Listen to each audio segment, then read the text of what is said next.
Semoga hari ini dan seterusnya Anda semua dalam keadaan baik selalu.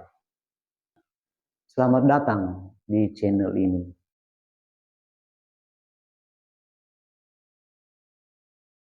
Ketika saya SMA, selain proses pembelajaran di kelas yang penuh dengan kenangan, ada satu hal yang sangat membekas pada diri saya dan mewarnai kehidupan saya sampai saat ini.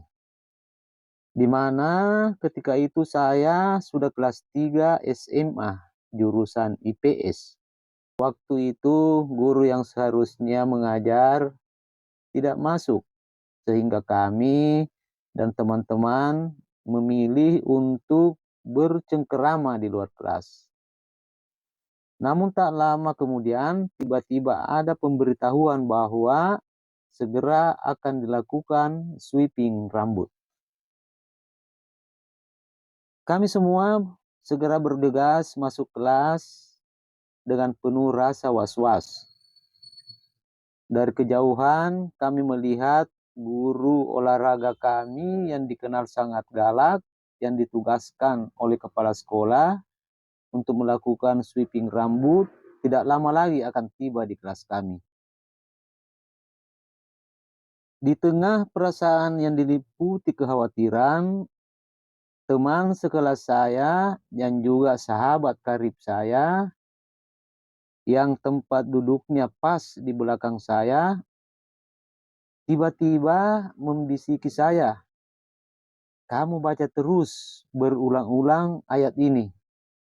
Salamun kaulam mir rabbir rahim."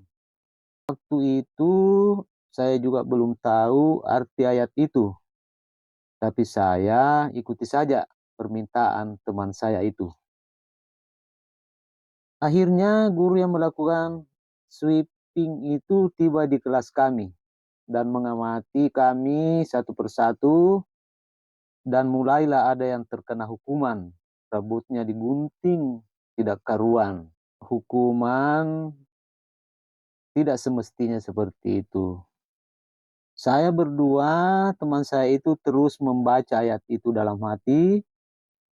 Teman yang duduk di samping saya sudah kena hukuman. Teman yang duduk di samping teman saya yang di belakang juga kena hukuman. Sampai akhirnya ada 11 orang teman sekelas yang kena hukuman. Rambutnya digunting tidak karuan. Setelah itu guru saya meninggalkan kelas kami dan sweeping dianggap.